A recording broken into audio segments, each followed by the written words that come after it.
Good morning, everybody, and thank you for tuning in to another episode of Coffee and Something Stronger. My name is Codi Norred, the Executive Director of Georgia Interfaith Power and Light. Coffee and Something Stronger is a coffee chat style interview show where we sit down with faith leaders, elected officials, and social justice practitioners to talk at the intersections of faith, climate, and justice. And this morning we have on a very special guest, a good friend of mine, a great friend of Gipple, and a great friend of the movement, the Reverend Wan Smith. Wan, thanks for joining us this morning.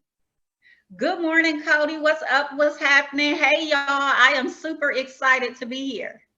So excited to have you. Wan serves as the organizing director at Georgia Conservation Voters and also is the co-founder of We the Plug, though, and has been organizing in this space for a long time. The reason we're bringing Wan on this morning is because Wan is going to be one of our headliners at the May 7th Green Team Summit and is going to be bringing the word and talking about the importance of the intersections between climate and justice and voting rights. And so please come out. You can check the registration link above and below this video and register to come out and hear more from her.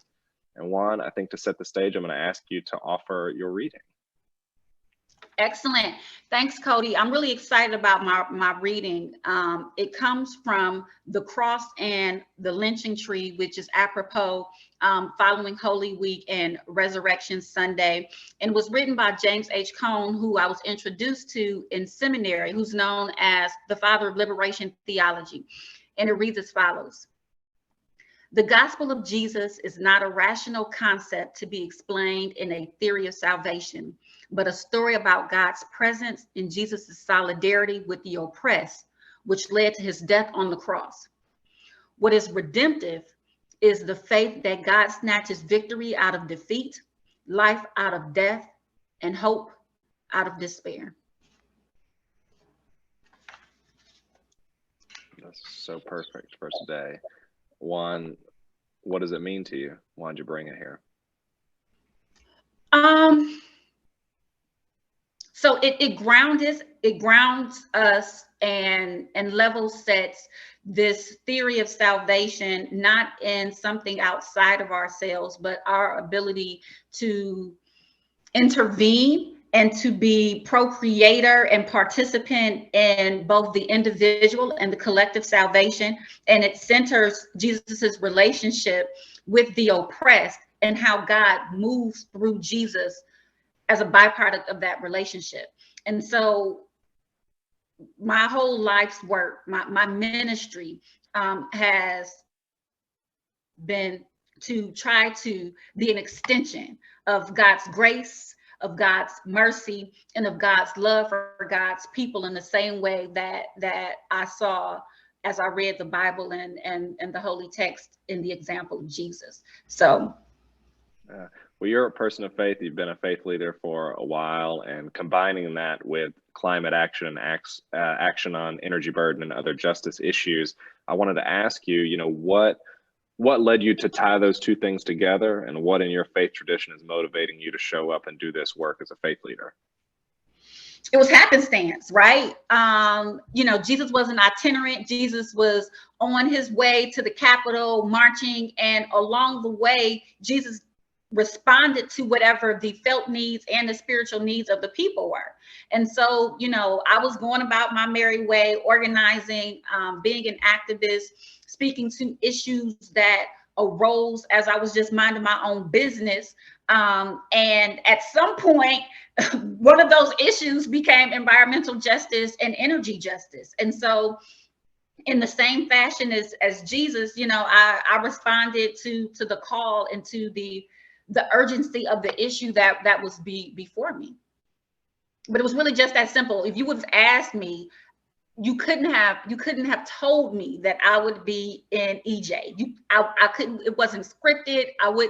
It was nowhere in the cards. But literally, my life's journey took me to a space that I had no other option and no other choice but to minister and to work in this particular area for this particular season and reason. Yeah, there are people who will say, there's no business in faith leaders or faith communities getting involved in the work of policy or in advocacy. And I wonder for you how you counter those narratives and how you ground yourself in the work. And, in my truest sense, I'm a pluralist. So not only am I a Baptist minister, but I also practice traditional African religion. And yet, the core of all of my ideology and philosophy really is grounded in kind of the life of Jesus and foremothers and forefathers in movements both known and unknown. So if I give y'all too much Jesus today, forgive me, but know that my grounding is larger than just Jesus, but Jesus is super at my core, right? So to answer your question, Jesus, okay, here y'all go. Jesus was a rebel against the Roman Empire, number one, right? So there was the political system, right? And so Jesus often pushed back against the political system, but in many instances, the political system and the leadership in the spiritual system, right, or the religious system were one and the same. And there were many instances where Jesus was fighting individual battles, but when those two came together, and it appeared to be the same institution.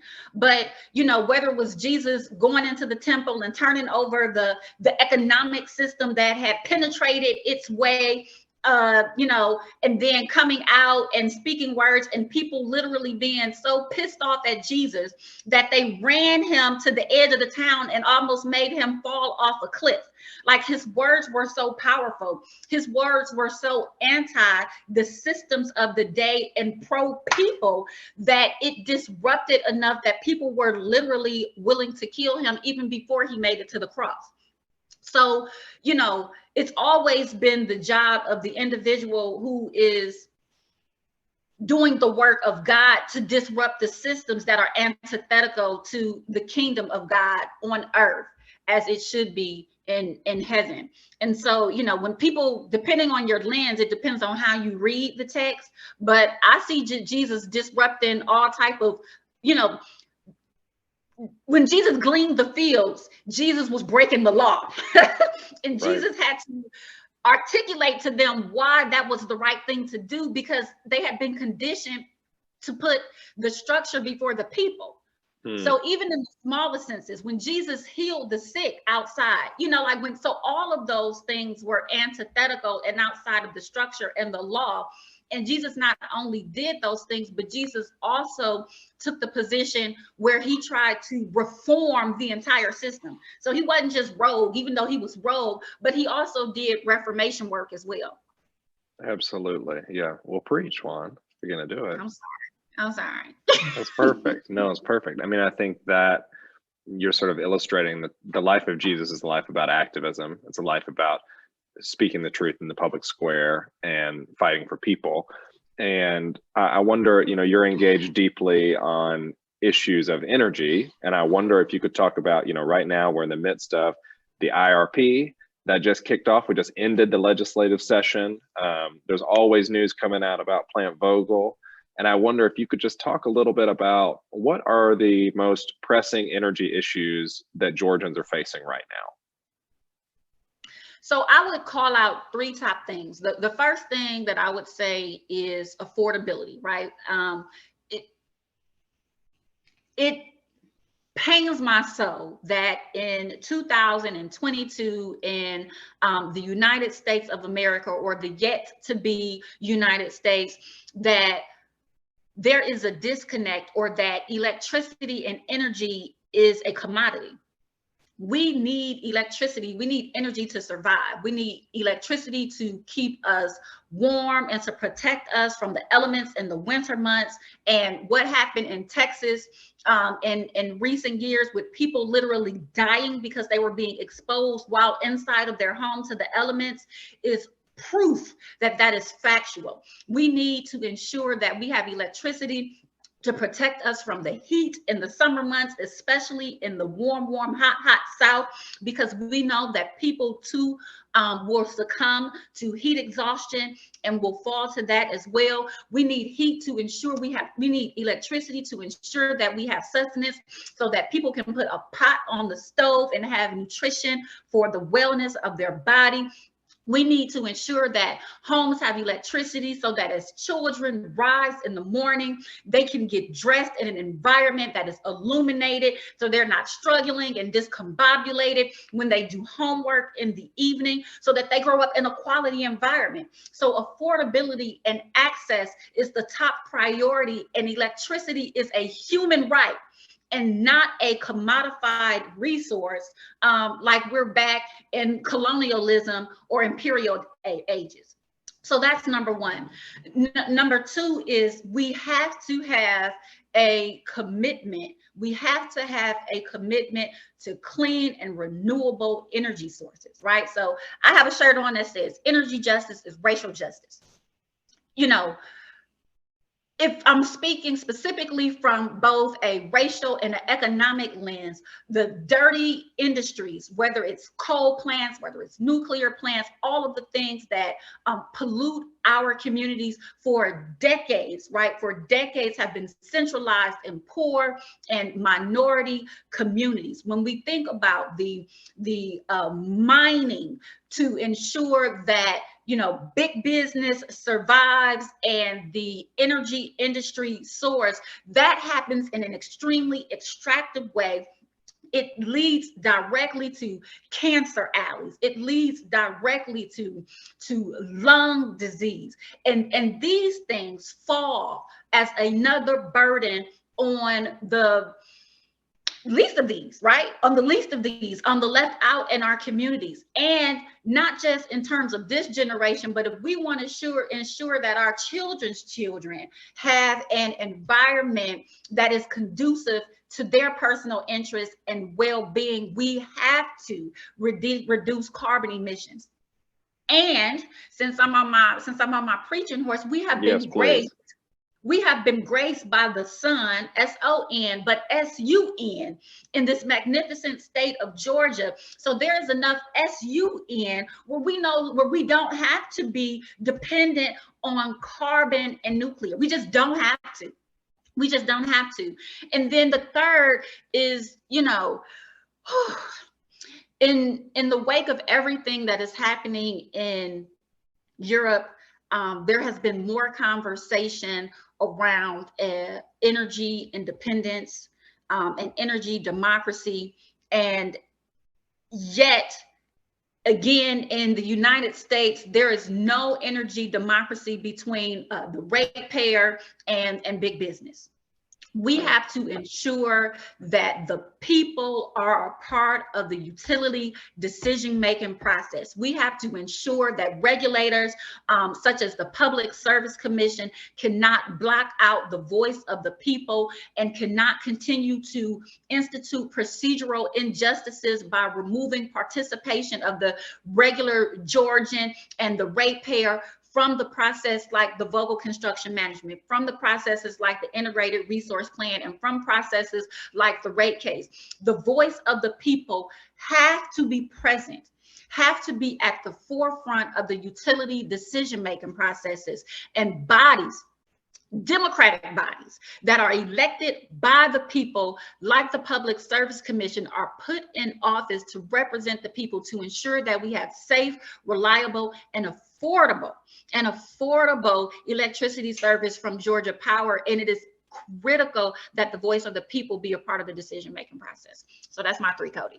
No, that's so great. And it's so important that people hold those elected officials to account for both the injustices that they perpetuate and the possibilities for justice that they could enact. And so I wanted to ask you, you know, those are some of the big, huge hurdles and injustices that Georgians are up against. And for you, visioning out, what do you see as the possibilities and the solutions that could make their way to communities?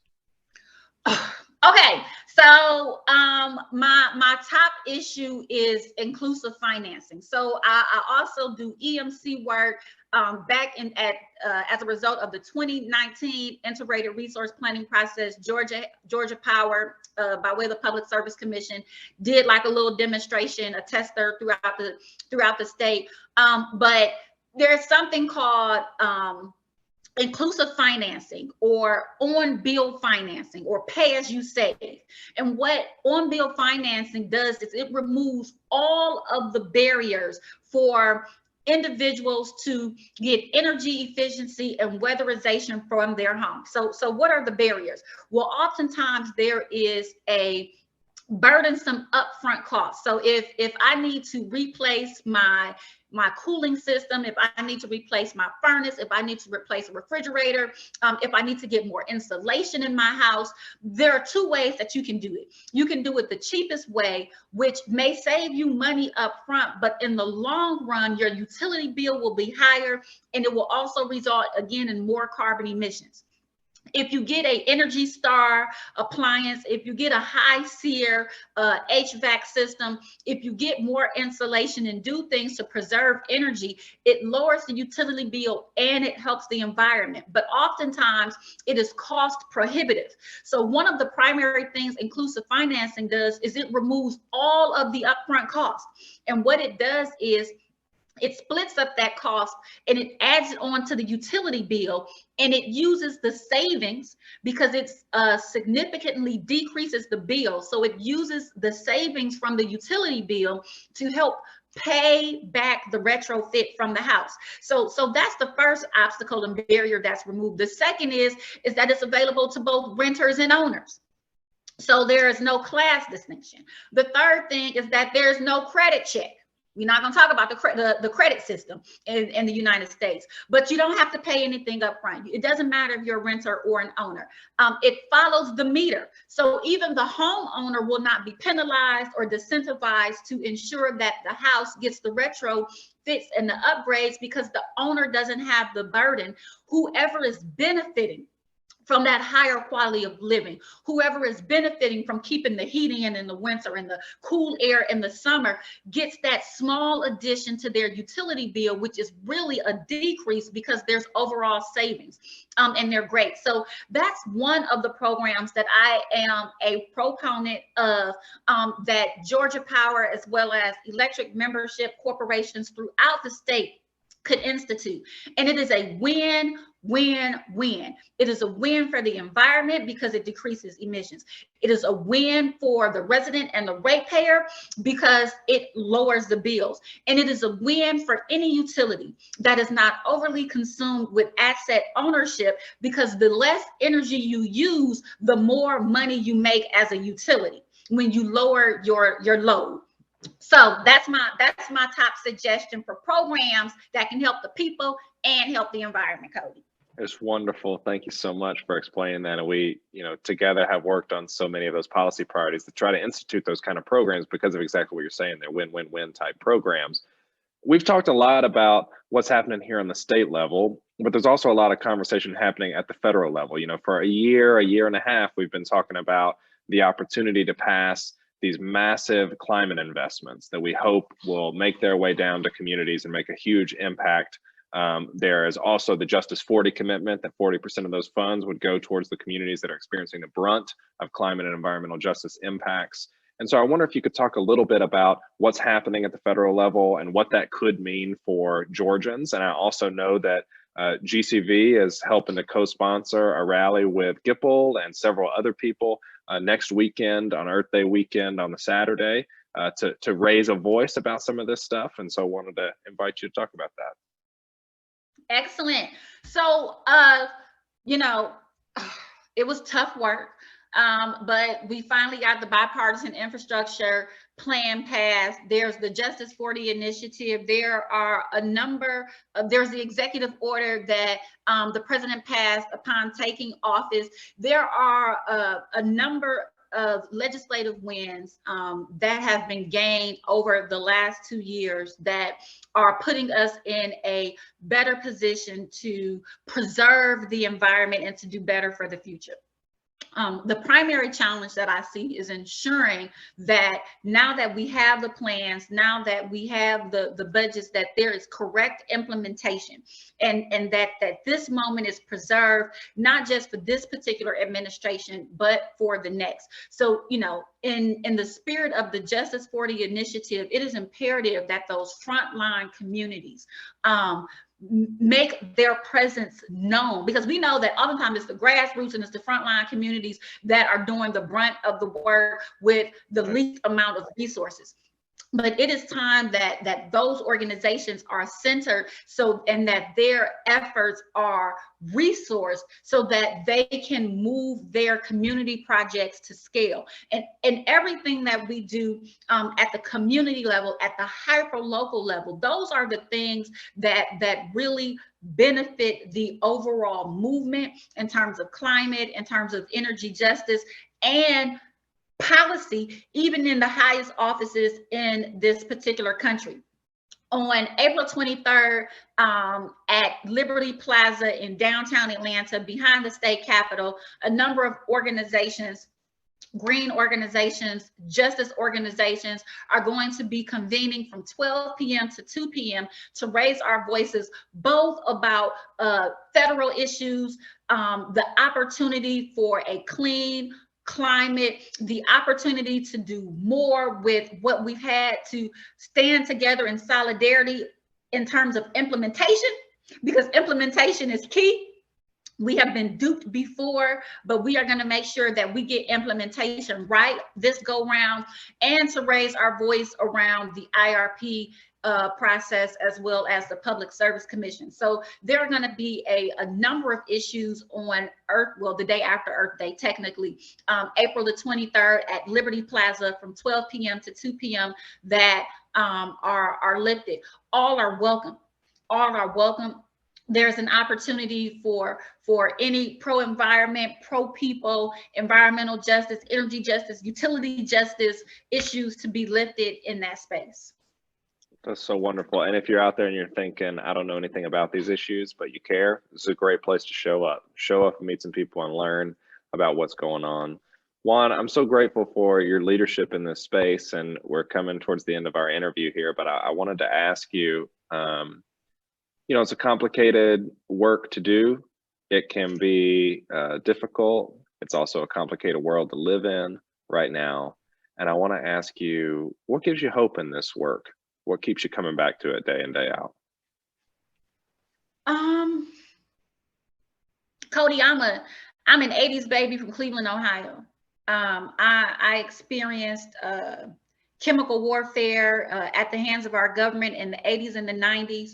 And scripture says, you know, love covers a multitude. In real time, I witnessed the love of a community save people who were addicted, people who were homeless, people who were hungry, and a generation of young people, me being one of those. So I know the power of the village method. I know the power of love. I know the power of umoja, unity. I know the power of the people.